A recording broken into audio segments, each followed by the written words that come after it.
Yeah, I mean, we had to gut it out. I thought Bemidji State played a fantastic game tonight. They probably carried the play for sure for the first two periods, and in the third they kind of won the turf war, but I don't know that either team really had a lot of looks. Benny made so many saves at so many important times, and we got some puck luck. In the third period, I think it was Molik or Rosen, one of the two. They shoot it from the point, and we have that line of vision, and Benny can't see it, and he's kind of trying to fight, and it's going to go in, and Riley Funk gets his glove on it, and bats it away. So, I think we were fortunate tonight, but you got to take your breaks when you get them, and move on. Now we got a chance to move on to the next round. Yeah, despite all the shots, it did seem like he had a lot of clean looks for the pucks that did get in on him. Is that what you kind of felt too? Or? Yeah, no, they definitely had some good looks on him. There was. I mean, he had good looks. He had good. Yeah, he was screened. Yes. Yeah.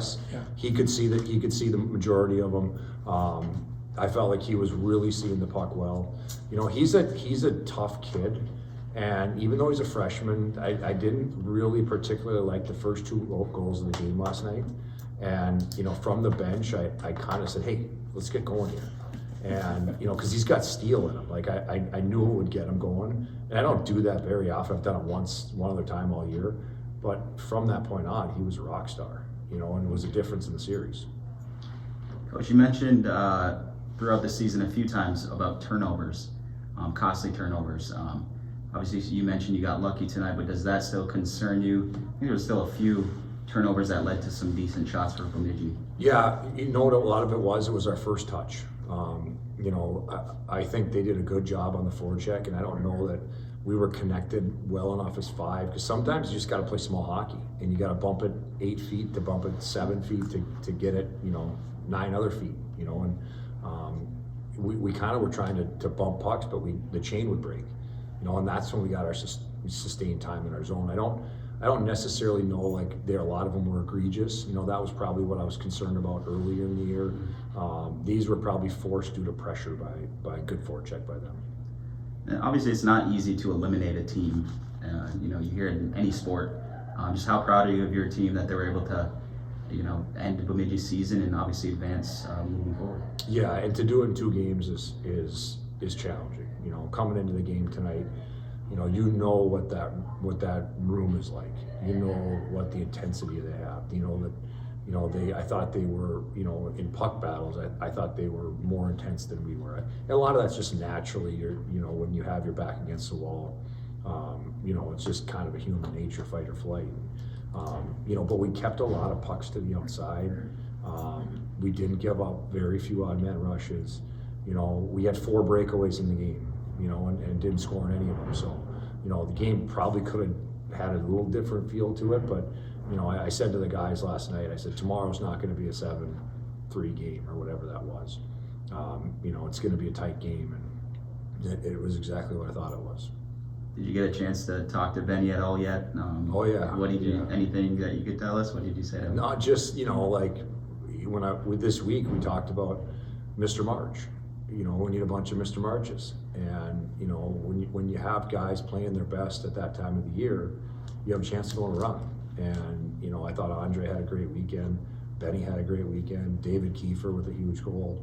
And that's what you need to get by people, because people are playing their best hockey, go at the end of the year, and most certainly playing their best hockey when their season can be done. And next weekend it's elimination game for all 4 teams involved.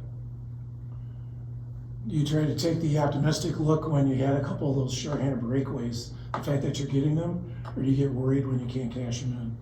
No, you're glad you're getting them, but I do think you start to wonder a little bit, is it not our night? We had 2 shorthanders.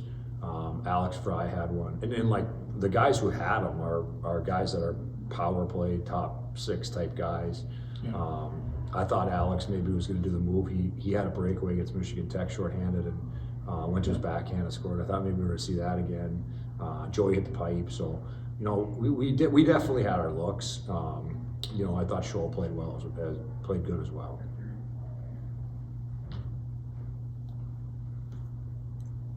I guess just looking ahead, what do you feel like your team still needs to improve on in order to keep this thing going?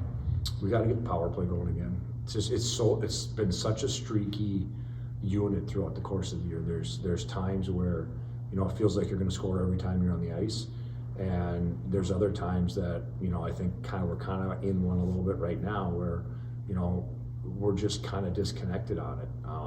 We got to get, that's going to be important. I think we got to make sure that we get these guys a proper amount of rest.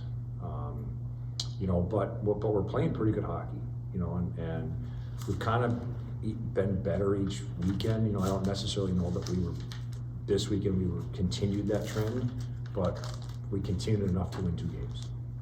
And that's, at this time of the year, that's what you're worried about. You got to just find a way to win. Do you have anything that you can put your finger on for why you now have a 6-game winning streak when you had been splitting series, left and right before that? Again, this is, as we go, we didn't talk about home ice once. We talked about being a process-based team because that's repeatable success. And there's things in our game that we know we can repeat. We can repeat our energy. We can repeat our puck management. We can repeat our discipline. We can repeat our connectivity. We're not a team that stretches a lot of people. We want to be 5 guys moving up and around the rink. And teams that stretch, that's dangerous in their own right. But I want to make a bunch of 10-foot passes coming out of our end, and we talked about that small hockey, because I think that's how you can score off the rush. So just focusing on those things instead of the result of winning or losing, I think has been able to focus us and kind of center us to a place that, this is what we need to do to have success, and that's what we focused on. Is it like the message is finally getting through in a way that's constructive? Yeah, maybe, and maybe my approach is different too. I always felt like this team had the ability to score, and we went through some stretches where we weren't scoring. Instead of focusing on not scoring, we just started focusing on the process, and I think that loosened us up a little bit and freed us up. And finally, we're supposed to wish you happy birthday. Yeah, I actually forgot about it until I remembered it this morning, and then I got some text messages, and then I forgot about it when Max came in to do the pregame interview, and he reminded me, and then I really forgot about it until after the game, and Byron said happy birthday, and I was like, oh, that's right. And actually, when I got into the room, the guy sang happy birthday to me, so they did. Kind of Okay. fun. Yeah. Happy birthday. Thank you. Alrighty, well, I guess we'll start. Just kind of your guys' thoughts on the game, overall thoughts. 3 periods, 1-1, you guys go to overtime. What's your mindset going into that, beginning of overtime? Yeah, it was a pretty up and down game. They were obviously hemming us with shots, but we had all the trust in the world in Benny, and he kept us in it, and we capitalized on our opportunities, and that's all that matters. So it was a big win. Kind of last week too, this dude over here carried us into the sweep, and this weekend too, he got the job done in OT. Huge leadership group on the team here, and whenever we need them the most, they get the job done for us. Coach said he wasn't surprised that you didn't have another 7-3 game tonight. So did you feel like you really had to be focused tonight that you wouldn't get 7 goals to help you out? Well, we kind of talked about it yesterday. We didn't think it was going to be that high scoring game. Their season was on the line there. We obviously knew they were going to defend really hard and come at us with everything they got. So we just tried to stick with it the whole game, and we got the job done. So it was pretty special. Grant put a sentence on the board starting this week: nobody outworks the Beavers, and probably we didn't outwork them, but we did work as hard at least as them, and that got the job done for us. I noticed tonight, even though the shots on goal were kind of out of whack, that you had a lot of fairly clean looks. There wasn't a ton of of people in your way when the shots got through. Is that the way you kind of felt too, that you could see the puck pretty well, even though? Yeah, I felt the whole game that our D and our forwards on their D did a good job, and sometimes yesterday it was harder to see the puck sometimes, and our legs were moving as fast as they did today, especially in the first. But today, the whole team did make my job easier. Okay. Did you feel like you were really on tonight, or is it just one of those things where you just try to keep up with it, or do you have that at times where, you know, you get the felt like- shutout? And, I felt like I owned it, honestly. I think he was on. So, Coach mentioned that he feels like you guys are getting better as the games go on. Do you guys kind of feel a little momentum building now? Just talk about that a little bit. Yeah, for sure. I mean, obviously, the season wasn't going our way for a while there, and we knew we just had to stick with it. We knew we just had to become a team and learn how to win games, and it's coming at the perfect time. We knew it would come at eventually, and it's coming at the perfect time right now. I guess what has changed, like mentality-wise, to where you're now finding success where you were earlier in the season? Not much, honestly. It's just we just stuck with it, and now the bounces are coming our way. It feels like the hockey gods are on our side a little bit, so we just kept sticking with it, and everything's going our way, and we're gonna keep working as hard as we can every day. Just have the opportunity to continue playing, obviously, and live to play another game. How does that feel? you know, we've known the whole season that there's more in us, and we kind of underperformed that going into the last couple of weeks. So it definitely feels good, and we know we deserve it. On the winning play, are you at the point that, you know, are you just waiting to see if the puck comes your way? Is that kind of? Well, I was already was changing, so I jumped right on the ice, and I saw Joey pull up in the corner, and I was just trying to get to the net because he passed it up to Colby, and I knew Colby was going to get it towards the net, so I was just driving the net, and then Papper made a nice play, slipped it over to me, and it was a wide open net, so it was a pretty easy shift for me, I'd say. You know, one thing I didn't see, there was yet another sequence even before the final sequence, maybe 20, 30 seconds before somebody else had a really close-in shot. I didn't catch myself who it was. Do you Yeah, I think that was Joey Larson. I know what you're talking about. Yeah, he just missed that one. So we knew, we knew if we kept working, we would get a bounce. We just had to keep sticking with it. Yeah, but I would imagine you guys are prepared for a long overtime. Maybe. Yeah, You probably were, right? We've worked really hard all year, so Yeah. we're pretty conditioned. Okay. Let's talk about the difficulty of, ending an opponent's season. Obviously, there's some desperation in their play tonight.